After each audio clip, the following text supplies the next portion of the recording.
ನೋಡಿ ಇದನ್ನು ರೌಂಡ್ ನೆಕ್ಕಿಟ್ಟು ಹೊಲಿ ಅಂತ ಹೇಳಿದರು ನಮ್ಮ ತಾಯಿ. ಸೈಡಲ್ಲಿ ಇದು ಬಿದೋಗ್ತಿದೆ, ಯಾರೆಲ್ಲ ಎಲ್ಲಿ ಎಷ್ಟು ಜನದ ಹತ್ರ ಕೊಟ್ಟರು ಬಿದೋಗ್ತಿದೆ ಅಂತಲೇ ಹೇಳ್ತಿದ್ರು. ಅದಕ್ಕೋಸ್ಕರ ನಾನು ಈ ಗ್ಯಾಪ್ನ ಸ್ವಲ್ಪ ಕಮ್ಮಿ ಮಾಡಿ 1.25 ಇಂಚನ್ನ ನಾನು ತೊಗೊಂಡಿದ್ದೀನಿ. ಯಾವಾಗಲೂ 2-2.5 ಈ ರೀತಿ ದೊಡ್ಡವ್ರಿಗೆಲ್ಲ ಆ ರೀತಿ ತೊಗೊತಾ ಇದ್ದೆ. ನಮ್ಮ ತಾಯಿ ಸ್ವಲ್ಪ ಸಣ್ಣಗಿರೋದ್ರಿಂದ 1.25 ತೊಗೊಂಡಿದ್ದೀನಿ. ನೋಡೋಣ ಈ ಸಲ ಬಿದೋಗದೆ ಚೆನ್ನಾಗಾಗುತ್ತೆ ಅಂತ. ನೋಡಿ ಇದಕ್ಕೆ ಪೈಪಿಂಗ್ ಕೊಟ್ಟಿದ್ದೀನಿ ಗೋಲ್ಡ್ ಕಲರು ಮ್ಯಾಚ್ ಆಗಲಿ ಅಂದ್ಬಿಟ್ಟು.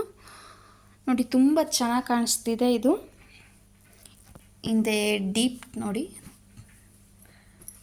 ಬ್ರಾಡಾಗಿ ಬರುತ್ತೆ, ತುಂಬ ಬ್ರಾಡಾಗಿ ಬಂದಿದೆ. ಹಾಕೊಂಡ್ರೆ ಒಂದು ಲುಕ್ ಕಾಣಿಸುತ್ತೆ ರಿಚಾಗಿ. ಸೊ ನೋಡೋಣ, ಇದನ್ನು ಹಾಕೊಂಡ್ಮೇಲೆ ತೋರಿಸ್ತೀನಿ ಹೇಗಿರುತ್ತೆ ಅಂತ ಕಮೆಂಟ್ ಮಾಡಿ. ನನ್ನ ಚಾನಲ್ ಇನ್ನೂ ಸಬ್ಸ್ಕ್ರೈಬ್ ಆಗಿಲ್ಲ ಅಂದರೆ ಪ್ಲೀಸ್ ಸಬ್ಸ್ಕ್ರೈಬ್ ಮಾಡಿ.